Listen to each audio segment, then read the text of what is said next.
The story begins with the Ferda Rosnova receiving a cruel proposal from his father. He is given only two choices. He must either become engaged to Grand Duchess Valdrova, who is actually a dragon, or be cast out of the Rosnova family. To Ferda, those words feel like a death sentence for a noble. Rejecting the engagement means losing his family forever, while accepting it means certain death at the hands of a dragon. Even so, Ferda desperately wants to remain a member of the Rosnova family. As the frail third son of a knight family, born to a concubine, he has never had anyone on his side. He spends years enduring every hardship, believing that constant effort would one day earn him recognition. Unfortunately, his family's eyes had already turned away from him long ago. After realizing the painful truth, Ferda chooses to leave the Rosnova family on his own. With that decision, he is officially disowned and expelled from the family. As he walks away, his resentment continues to grow. Although his father knew how hard he had struggled, he still abandoned him. From that moment onward, Ferda swears to make the entire family regret throwing him away. That very day, Ferda awakens as a mage at the age of 18. Compared to other trainees, his awakening comes far too late. Every mage draws power from the mana within them, but Ferda's mana is different. His magic is fueled entirely by hatred and vengeance. The more hatred he carries, the stronger his power becomes. After spending years accumulating that hatred, Ferda eventually reaches the 6th circle and becomes an archmage. Once he gains that overwhelming power, the first place he returns to is his former home, the Rosnova family. He manipulates the servants who once mocked him and forces them to kill one another. He then fills the eldest and second sons with hatred until they destroy each other. Finally, only one person remains, the man with whom Ferda shares the deepest hatred of all, his own father. After witnessing the destruction of the Rosnova family, Ferda's father completely loses his spirit and begs Ferda to end his life. Ferda calmly tells him to take a closer look at the proud Rosnova family he had built with his own hands. With everyone dead, Ferda watches his father break down as the nightmare unfolds before his eyes. Soon, everything connected to the Rosnova family disappears. Even after achieving his revenge, Ferda realizes that it is still not enough. His hatred and anger refuse to fade, and instead spread across the entire continent. As a result, countless powerful figures come after him with their swords drawn. Despite facing them all, Ferda survives once again and reaches the highest realm any human has ever attained. He becomes an 8th circle great mage. Even then, his enemies continue to resent him. He knows they will seek revenge at any moment, just as he once did. Because of that, he decides to become even stronger. His next goal is the realm beyond humanity itself, the 9th circle, the realm of a demigod. To reach that level, he needs overwhelming power. However, achieving the 9th circle requires the heart of the Crimson Dragon, Grand Duchess Valdrova. For that reason, Ferda decides to kill the dragon and claim her heart. But fate has something far crueler in store. Soon, a fierce battle erupts between Ferda and Valdrova.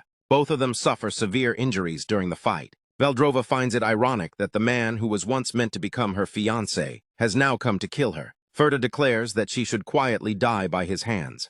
Valdrova calmly explains that she knows humans call her a tyrant. However, she cannot understand why. She reveals that she has never once appeared before humanity, not even before Ferda was born. Instead, she has always remained far away from the human world. Unable to understand the hatred directed toward her, she wonders what grudge could have filled him with such hostility. Hearing that, Ferda blames her for everything. In his eyes, she is the cause of all his misfortune. He explains that her selfish desire to find a human fiancé led to his expulsion from the Rosnova family. Valdrova questions whether that is truly her fault. Ferda insists that her greed to take a human as her mate is exactly what ruined his life. After hearing his answer, Valdrova slowly raises her hand. At the same time, Ferda activates his magic circle, preparing for another attack. However, instead of striking Ferda, Valdrova thrusts her own hand into her chest. The unexpected sight leaves Ferda completely stunned. Valdrova reminds him that his magic requires a dragon's heart.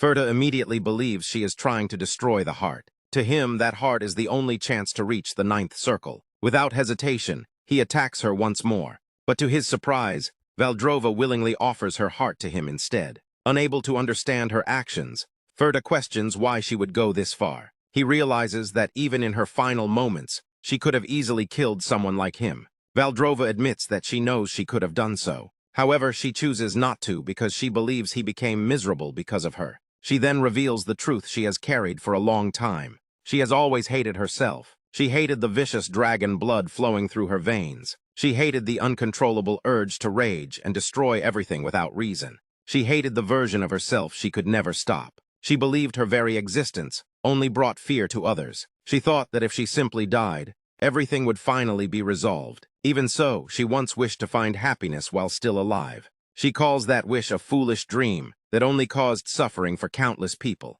Since everyone became miserable because of her, she hopes that at least Ferda can find happiness through her sacrifice. She believes that this is the final thing she can do for him. After hearing those words, Ferda experiences emotions he cannot understand. An overwhelming feeling of uneasiness fills his heart.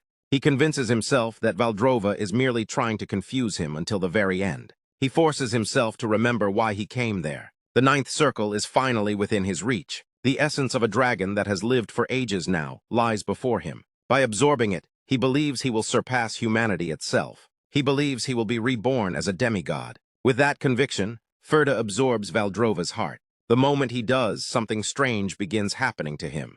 He cannot understand what is going on. Even though he is certain he absorbed the dragon's heart, it feels as though he has fallen into a bottomless swamp. At first, he assumes it is simply the effect of consuming the heart. Then an enormous wave of emotions floods into him. He realizes those emotions belong to Valdrova. He witnesses an ancient despair far greater than anything he had ever experienced himself. At the same time, he sees a lonely yet gentle soul that tried to embrace the entire world until her very last moment. In that instant, his own hatred and anger suddenly feel incredibly insignificant. Overwhelmed with regret, Ferda realizes what he has done. He begins questioning everything he had been chasing. Becoming a great mage no longer matters. Revenge no longer matters. Even ascending as a demigod no longer matters. Deep inside, he finally realizes the only thing he ever truly wanted. He simply wanted to have a family. He simply wanted to live a peaceful life. Thinking about Valdrova once more, he realizes that perhaps she wished for the very same thing.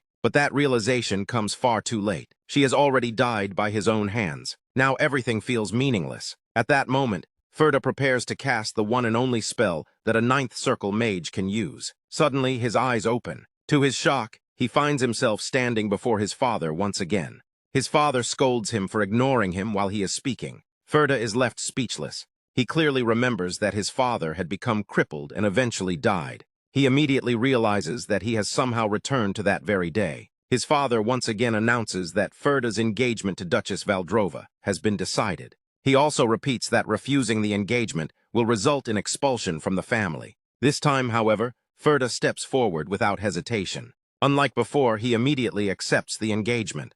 Ferda, the second son of the Rosanova family, became the center of everyone's attention after agreeing to an engagement that most people viewed as a death sentence. The decision stunned his older brother, Hurin, who could hardly believe the news. In his eyes, Ferda had never been the kind of person to willingly accept a fate that promised only ruin. After learning that Ferda had dismissed every servant and locked himself inside his room before departure, Hurin assumed his younger brother had finally broken under the pressure. Expecting to witness fear and despair, he went to confront him. Instead, Hurin found Ferda calmly preparing for the journey on his own. There was no sign of panic or hesitation. When questioned about his unusual behavior, Ferda explained that he was simply getting used to living without servants, since his future would no longer include the privileges of his family. Hurin remained suspicious and wondered whether Ferda truly understood the consequences of accepting the engagement. Ferda made it clear that he knew exactly what awaited him. By accepting the proposal, he had effectively cut himself off from the Rosanova family forever.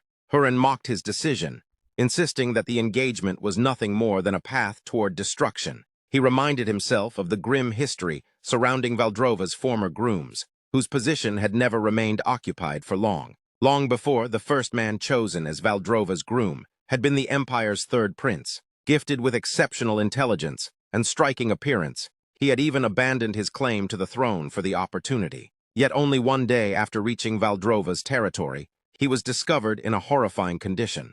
His body had been brutally beaten, and his vacant eyes reflected a man whose spirit had been completely shattered. Hurin could not understand why Ferda believed he would survive an ordeal that had nearly destroyed someone as capable as the third prince. Although he considered the decision foolish, he warned himself that if Ferda attempted to flee from the engagement, he would personally end the matter before Valdrova ever had the chance. Ferda remained completely unmoved by the threats. Instead, he silently reflected on Huron's inability to control himself, and remembered the shameful feelings his older brother secretly harbored toward their eldest brother's wife. Knowing that weakness was enough to prevent Huron from acting recklessly, Ferda focused on preserving his appearance, realizing that the long journey ahead was only beginning. When the time came to leave, the estate's elderly butler tearfully bid farewell. Outwardly, the old servant behaved as though serving Ferda had been an honor, but Ferda remembered a far different reality. During his childhood, he had believed his weak body resulted from poor health, only to later discover that the servants had been secretly poisoning his meals all along. Although memories of those betrayals filled him with disgust and awakened an urge for revenge, Ferda chose not to act on those emotions. He simply thanked the butler for his years of service, while subtly reminding him of the hardships they had both endured. After entrusting his family to the servant's care, Ferda stepped into the carriage without looking back. As the carriage rolled toward its destination, Ferda realized something had changed within him.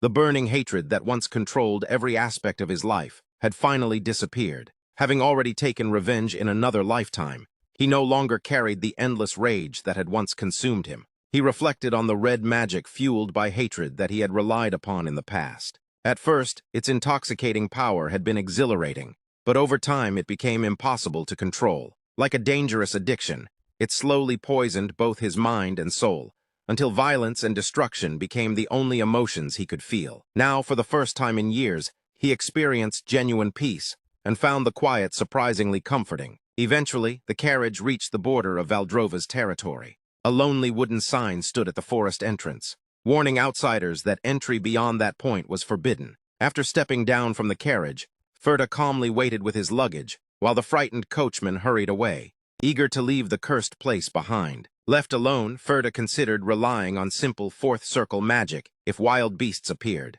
Before long, a gust of wind stirred the forest, drawing his attention toward a mysterious figure concealed among the trees. A young maid emerged from the shadows and introduced herself as Ruri, one of Valdrova's loyal attendants. After confirming Ferda's identity, she led him toward the castle. As they walked through the vast forest, Ferda reflected on the reputation surrounding Valdrova. The people of the Arkan Empire proudly boasted of their own strength, while ignoring the reality beyond their borders. In the eastern reaches of the continent lay lands overrun by demons and monstrous creatures, yet it was Valdrova alone who had stopped their advance and protected the empire from constant invasion. Despite those achievements, countless rumors painted her as a terrifying tyrant raising an army of monsters.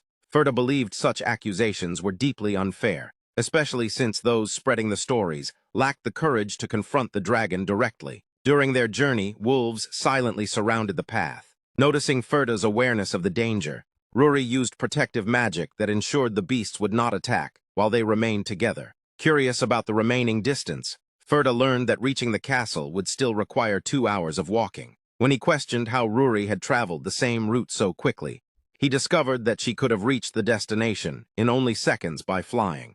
That answer confirmed Ferda's suspicion that Ruri was no ordinary servant. She was a powerful dragon spawn, whose true appearance remained hidden beneath a human disguise. Confident in his own abilities, Ferda suggested taking to the skies instead of continuing on foot. However, the idea was immediately dismissed, leaving him with no choice but to endure the exhausting journey through the forest. After a long march, they finally arrived before the massive gates of Valdrova's castle. Even from outside, Ferda could feel an overwhelming pressure radiating from within. The dragon's presence alone carried unimaginable power. Ruri entered the castle to deliver news of his arrival, while Ferda waited outside. Hoping to meet Valdrova directly, he found that request denied. Instead, Ruri returned with an official message, explaining that although his courage was acknowledged, Valdrova had no desire to continue a marriage arranged against her will. Being offered the chance to leave surprised Ferda. In his previous life, he would have accepted without hesitation. This time, however, everything was different. No one had forced him to come. Remaining there was entirely his own decision. Determined to proceed, Ferda refused to abandon the engagement. Ruri reluctantly carried his answer back inside, before returning once more, this time with an enormous sack overflowing with gold. The wealth was presented as compensation, so he could begin a new life elsewhere. Ferda ignored the fortune completely. Neither power nor riches held any appeal for him. His only wish was to fulfill the engagement with Valdrova. His unwavering determination finally exhausted Ruri's patience. Frustration quickly turned into anger as she unleashed her true nature. Horns emerged from her head, sharp claws extended from her hands, and a massive reptilian tail appeared behind her. A powerful green aura erupted around her as she released the terrifying force known as Dragon Fear. The overwhelming pressure slammed Ferda to the ground. Ruri believed that every human who sought Valdrova did so out of greed and ambition. From her perspective, mortals desired nothing more than power over dragons. Only then did Ferda fully understand why the third prince had met such a miserable fate. His arrogance and hidden ambitions had been obvious from the very beginning. Rather than seeking companionship, the prince had viewed the marriage as a means to dominate and exploit Valdrova. Seeing no difference between Ferda and the previous groom, Ruri pinned him to the ground with her claws and silently judged him to be another selfish human, destined for the same tragic end. Even while trapped beneath the immense pressure, Ferda remained calm. Instead of resisting with violence, he silently reaffirmed his sincerity. He had not come because of coercion, wealth, or political ambition. In another life, Valdrova had sacrificed even her own heart to save someone as undeserving as he had once been. Remembering that sacrifice, Ferda made a silent vow to himself. This time he would stand beside Valdrova, not for personal gain, but because he genuinely wished to become her groom and protect the one who had once saved him. Hearing Ferda insist that, as his future wife, Valdrova should speak to him directly, instead of through a servant, Ruri was enraged. She attacked in anger but suddenly stopped herself, excused herself, and returned to the castle to report his words. Before the Grand Duchess, Ruri faithfully repeated everything. Valdrova, appearing in her elegant human form, was surprised by Ferda's boldness and became curious about him.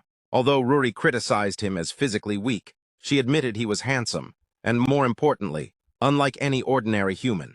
Even after experiencing her full dragon fear, he had shown no fear at all. Pleased by this, Valdrova smiled, happy that she had finally met a human capable of looking her in the eyes and speaking to her normally. She decided to continue with the engagement. Ruri informed Ferda of the decision and escorted him to his guest room.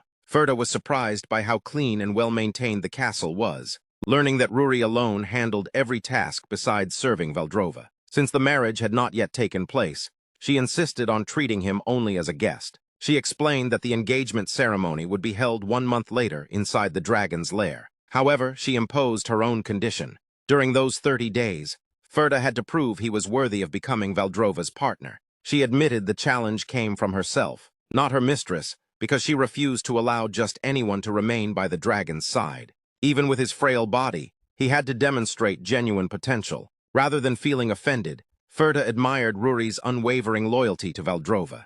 At the same time, he wondered why such faithful companions had not been there during the tragic end of his previous life. He accepted the challenge without hesitation, understanding that proving himself meant surpassing even the standards expected of an emperor. His confidence only made Ruri more suspicious. That night, Ferda reflected on his greatest weakness. He currently possessed no magic. Although he had once reached the 9th circle as an archmage, he had lost everything after time rewound. He remembered that the first circle determined the foundation of every mage. A blue circle was formed through calm meditation, while the red circle drew power from hatred, the same dangerous path that had nearly destroyed him before. This time he chose the peaceful path instead. A week passed as Ferda tirelessly meditated, repeatedly trying to create a blue circle. Despite his past memories, every attempt failed. Knowing that forming one naturally required years, and only 3 weeks remained before the engagement, he realized time was running out.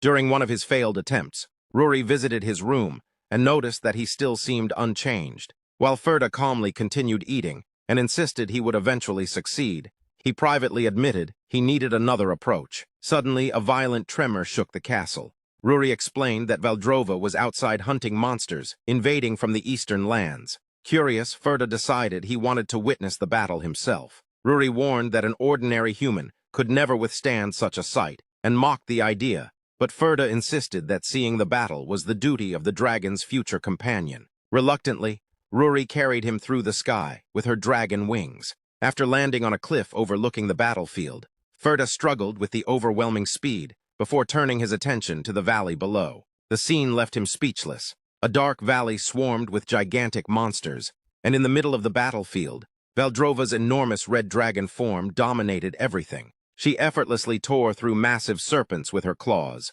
crushed them with her jaws, and unleashed an immense breath of fire that incinerated everything in its path. Her thunderous roar sent a devastating shockwave across the valley. Even from the cliff, Ferda was overwhelmed by the sheer pressure of her power. His body trembled, cold sweat covered his face, and he collapsed to his knees as the dragon's aura crushed his spirit. Watching his reaction, Ruri reminded him that this terrifying dragon was the being he intended to marry, and questioned how an ordinary human could ever hope to stand beside someone so overwhelmingly powerful. Looking down, she noticed his hand pressed against the ground, and saw that his body was trembling beneath the crushing pressure. To her, his reaction only confirmed everything she had warned him about. Ruri explained that the blood of a red dragon carried an untamable and violent nature. Such beings were born with an overwhelming instinct for destruction, and possessed a terrifying presence that no ordinary person could endure. She believed this was proof that living beside a dragon meant facing constant danger. In her mind, humans and dragons could never truly stand as equals, and she was convinced her mistress would eventually realize that this engagement could never succeed. To her surprise, Ferda slowly lifted his head with a gentle smile. Instead of fear, his eyes were filled with admiration and awe as he gazed toward Valdrova's true form. Ruri was stunned that the terrifying display had inspired wonder rather than dread. Taking an uneasy step backward, she began to question whether the young man was simply fearless or completely insane. Later that night, after returning to the quiet castle beneath a peaceful moonlit sky, Ferda rested in his room and reflected on everything that had happened. Even though he had mentally prepared himself before witnessing the battle, the dragon's overwhelming aura, roar, and dragon fear had pushed his body to its limits. He remembered how Ruri had carried him back after the battle, exhausted herself from the tremendous speed of the journey. Despite everything, he considered it a miracle that his mind had remained intact. As he replayed every moment of the battle in his thoughts, Ferda wondered why he had insisted on witnessing such a dangerous scene in the first place. Then a sudden realization struck him. The terrifying spectacle had not driven him away. Instead, it had awakened a genuine desire to see Valdrova again. He reflected on the dragon tirelessly defending the eastern border, relentlessly tearing apart monsters to protect the people and the land she cared about. To Ferda, her actions resembled those of a noble knight who willingly accepted endless hardship for the sake of others. Standing by the open window with his arms spread, as a cool breeze passed through the room, he admired her unwavering resolve. He smiled softly, realizing how extraordinary it was that someone as remarkable as Valdrova had agreed to accept him as her future partner. At that very moment, a powerful crimson energy suddenly gathered around his hands. Ferda immediately recognized it as the formation of a red circle. Alarmed, he desperately tried to suppress it, refusing to repeat the mistakes that had consumed his previous life. However, as he carefully observed the mana itself, he noticed something different. The vivid image of Valdrova in battle filled his mind once again.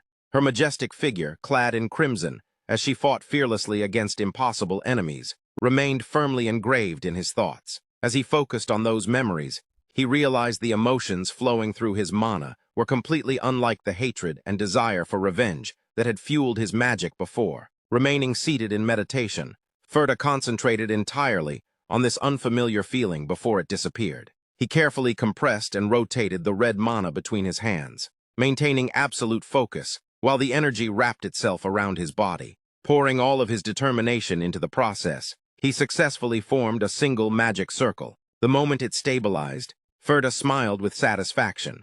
Although it was still a red circle, its nature was entirely different from the one he had created in his previous life. Looking at the newly awakened power with determination, he silently vowed that he would never repeat the same tragic mistakes again. The following morning, Ruri entered his room and was immediately shocked. She quickly realized that Ferda had successfully activated his mana circuits overnight, something that should have been impossible. Curious, she tried to understand how he had achieved such an unbelievable feat. Ferda acknowledged her sharp observation and confidently implied that his success was possible because he was far from ordinary. Although Ruri reluctantly admitted that he had fulfilled the challenge she had given him, Ferda remained realistic. He knew awakening his circuits was only the beginning, and that a much longer journey still lay ahead. After finishing his meal, he asked if there was a suitable place nearby where he could continue training. Soon afterward, they arrived at an open practice field where straw targets had been arranged across the sandy ground. Ruri proudly explained that she had personally prepared the entire training area in less than half a day, Ferda sincerely praised her efficiency. When Ruri questioned why he had requested such simple training targets instead of expensive magical equipment, he explained that his current goal was not increasing power, but perfecting mana control. The explanation confused her. As a dragon spawn, controlling magical energy came as naturally as breathing. Ferda remarked that most humans would consider such an advantage unfair, while Ruri proudly reminded him that she herself possessed dragon blood. Silently watching her for a moment, Ferda reflected that those born with overwhelming natural talent could never truly understand the effort required for humans to obtain strength. He then invited Ruri to observe his training. He recalled that mastering mana control always began with stability, which was normally the foundation of the blue circle. However, the red circle he had awakened functioned completely differently. It required him to stir powerful emotions, while simultaneously maintaining complete control over them. Only by balancing those opposing forces could he unlock its true potential. In his previous life, it had taken an entire year to extract mana from hatred, and another year to compress it into a stable sphere. That painful experience had eventually allowed him to create powerful mana projectiles. Thanks to all the knowledge he had carried into this life, the exact same process now required only 2 minutes. Ruri watched in complete disbelief as Ferda effortlessly created a perfectly stable sphere of crimson mana on his very first attempt. Before she could even process what she had seen, he calmly formed 3 more floating spheres around his hand. With precise control, Ferda directed the projectiles toward the practice targets. The crimson spheres shot forward at incredible speed, streaking through the air before exploding directly upon impact. The targets were completely destroyed in a single devastating blast. Satisfied with the results, Ferda looked down at his own hands and quietly realized that his mastery over magic had never truly disappeared. Meanwhile, Ruri remained silent,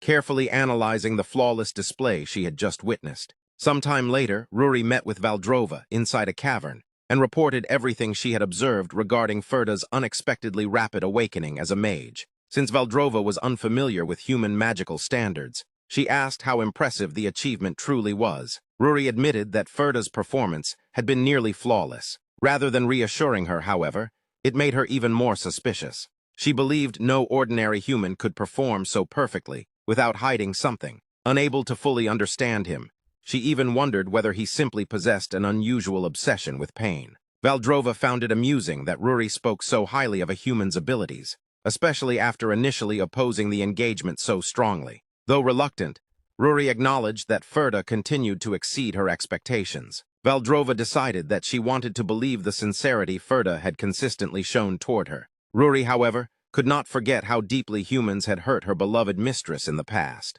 Determined to protect Valdrova from experiencing that pain again, she resolved to uncover Ferda's true intentions. With that goal in mind, Ruri proposed giving Ferda an important assignment that would reveal his true character. Intrigued by the suggestion, Valdrova smiled and asked what kind of task the servant had in mind. Not long afterward, Ferda appeared dressed in an elegant red noble outfit, as his formal arrival was announced. The Grand Duchess summoned all the local nobles to the Great Hall. Many complained about meeting while monsters threatened the territory, but the discussion soon turned to Valdrova's future groom. The nobles mocked the unknown man as a weak noble who could not even wield a sword. Count Olivera dismissed him, believing Valdrova herself would eventually get rid of him. Ferda entered with calm confidence alongside Ruri. Earlier, he had questioned why meeting the nobles mattered. Ruri explained that after Valdrova defeated the Black Dragon Godwin and earned her lands, she focused on fighting monsters, as her future husband, Ferda, would be expected to govern the territory, while she defended its borders. Realizing this was a test of leadership, he accepted, introducing himself as Valdrova's future companion. Ferda asked the nobles how they wished to be treated. The unexpected question unsettled the room. Count Olivera replied that they deserved respect for their long service to the Empire. Ferda repeated the question until the Count admitted that, as the Grand Duchess's future groom, Ferda had the right to command them. Ferda then assured everyone they would continue ruling their own lands. One noble took offense, believing Ferda was accusing them of exploiting their people. After a sarcastic apology, Ferda was mocked for his exile from the Rosanova family. The noble boasted of being a fourth circle mage, while Ferda calmly admitted it was respectable despite being only a first circle mage. Enraged, the noble prepared to attack, but Ferda proposed a formal duel. Everyone believed the fourth circle mage would win easily. Inside the arena, the noble announced he would use the fourth circle spell magic explosion. Ferda calmly revealed he would fight using only the basic spell mana shot, insisting knowledge mattered more than power. As the noble activated a massive transmutation circle, Ferda instantly spotted its weak points. He fired 3 crimson mana shots that shattered the circle before activation, causing a violent backlash that threw the mage across the arena. The defeated noble realized only someone with extraordinary control could destroy an active magic circle. His mana collapsed, and he admitted defeat. Rather than showing resentment, he confessed his lifelong desire to become stronger, acknowledged Ferda's superiority, and pledged his loyalty. The nobles watched in disbelief, until Ruri silenced anyone questioning Ferda's victory. The mage introduced himself as Thessalos Walter, praising Ferda as the protector the Eastern Territory needed, and calling his exile a blessing. Hearing the name, Ferda suddenly remembered that Thessalos had been his greatest benefactor in his previous life. Confused, Thessalos could only watch as Ferda touched his forehead before firing a point-blank mana shot. The blast sent Thessalos crashing across the arena, leaving him bleeding and motionless as the horrified nobles stood frozen. Ferda looked down without emotion, convinced Thessalos had to die because, in the future, he would become the source of Valdrova's greatest sorrow.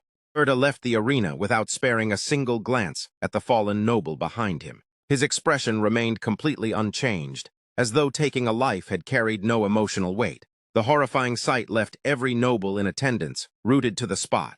Fear spread across the hall as whispers filled the air. They had all witnessed the duel conclude, yet the young man had still delivered the final blow before anyone could react. Many silently condemned the act, but not one among them possessed the courage to confront the person responsible. As Ferda noticed their frozen expressions, he regarded the crowd with calm amusement. Their fear seemed almost excessive to him. In his mind, Thessalos' death was not an act of cruelty, but a necessary decision.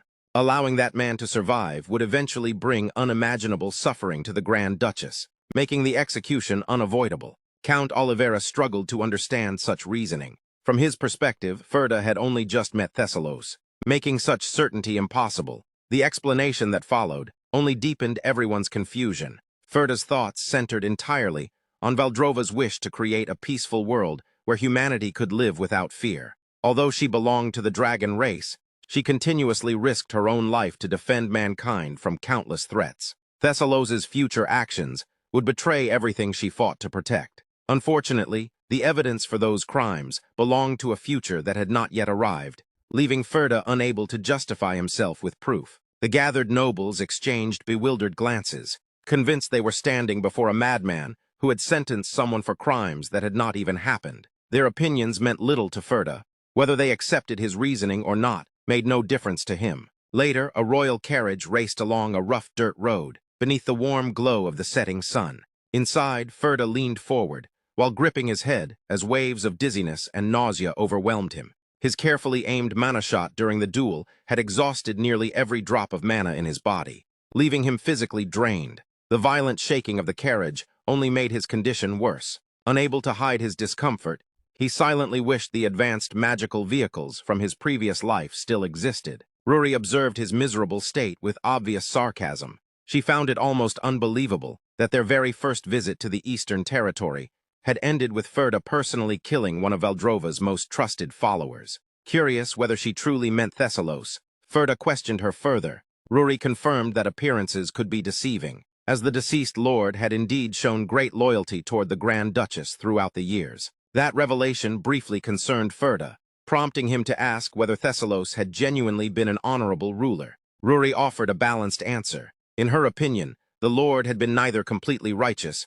nor entirely corrupt. Compared to the other nobles governing the Eastern Territory, however, he had still ranked among the better ones. Even after hearing that assessment, Ferda never doubted his decision. The engagement with Valdrova would continue exactly as planned, because eliminating Thessalos had been absolutely necessary. Closing his eyes, he carefully searched through the memories of his previous life, reconstructing every detail connected to the man. His attention drifted toward the sack containing Thessalos' severed head, as forgotten memories slowly resurfaced. According to everything he remembered, this very period marked the beginning of the Lord's most horrifying crimes. When they finally reached Thessalos' castle, the estate's chief butler politely welcomed the envoys sent by the Grand Duchess. He explained that his master was currently absent from the residence, Ferda calmly corrected that misunderstanding by revealing that the Lord would never be returning.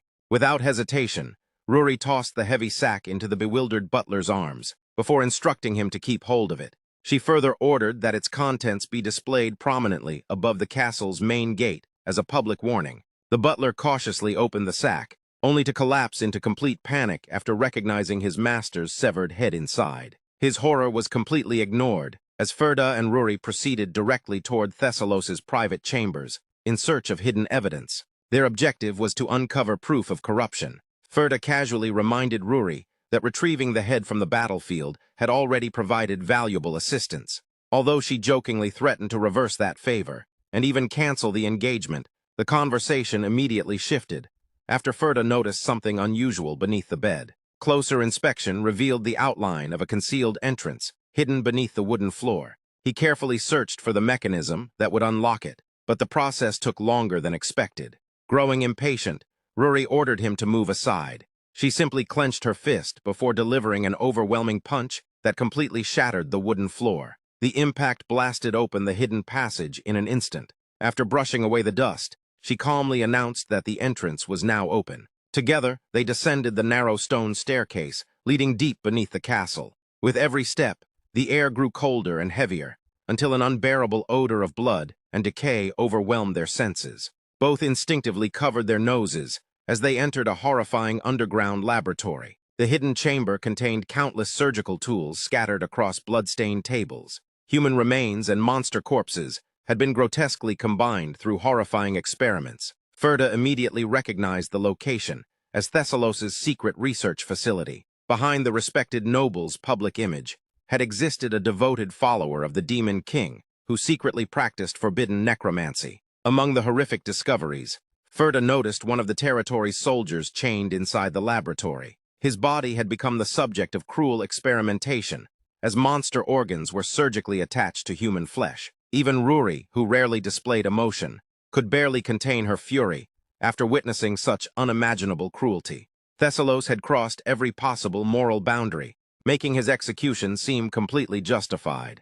Despite accepting that conclusion, she became suspicious of Ferda himself. The laboratory had been hidden with incredible secrecy, yet he had located it without hesitation. Ignoring the question, Ferda focused entirely on a collection of research papers scattered across the room. After searching through them, he finally located the document he had been hoping to find. The manuscript described Thessalos's greatest achievement, an unfinished technique capable of creating infinite mana cultivation. His research explained that monsters naturally generated endless amounts of mana within their bodies. Normally, that dark and impure energy remained unusable. However, if the biological process behind that endless production could be artificially replicated, it would become possible to create an unlimited supply of pure mana, surpassing every limitation imposed by conventional magic circles. The documents also revealed Thessalos's true ambitions. He had intended to raise an undead army powerful enough to destroy the nobles responsible for exiling him to the dragon territory.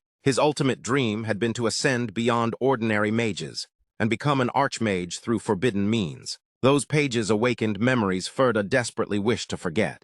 In his previous life, he himself had once sought that very same research as a tool for revenge. Fate had once again placed the forbidden technique directly into his hands. He knew better than anyone that mastering it would dramatically shorten the path toward reaching the eighth circle. Sensing his hesitation, Ruri remarked that such knowledge represented the kind of power every human mage desired. Since nobody else knew about the laboratory, she pointed out that keeping the research would be effortless. To her, the discovery seemed like an extraordinary opportunity that few people could ever refuse. Instead of accepting the temptation, Ferda made a completely unexpected decision. Without the slightest hesitation, he handed every document to Ruri before ordering her to destroy the laboratory and every piece of research it contained. The decision genuinely shocked her. As a mage herself, she found it impossible to understand why someone would willingly discard knowledge capable of changing the entire world. Ferda admitted the research possessed unimaginable value, but he questioned whether any amount of power could justify the price required to obtain it. He had already experienced the consequences once before. Rather than allowing himself to follow the same path again, he chose to erase the technique forever. Protecting Valdrova's future mattered far more than achieving limitless magical strength. Looking directly at Ruri, he entrusted the destruction of every forbidden document to her. After silently studying him for several moments, Ruri accepted without hesitation.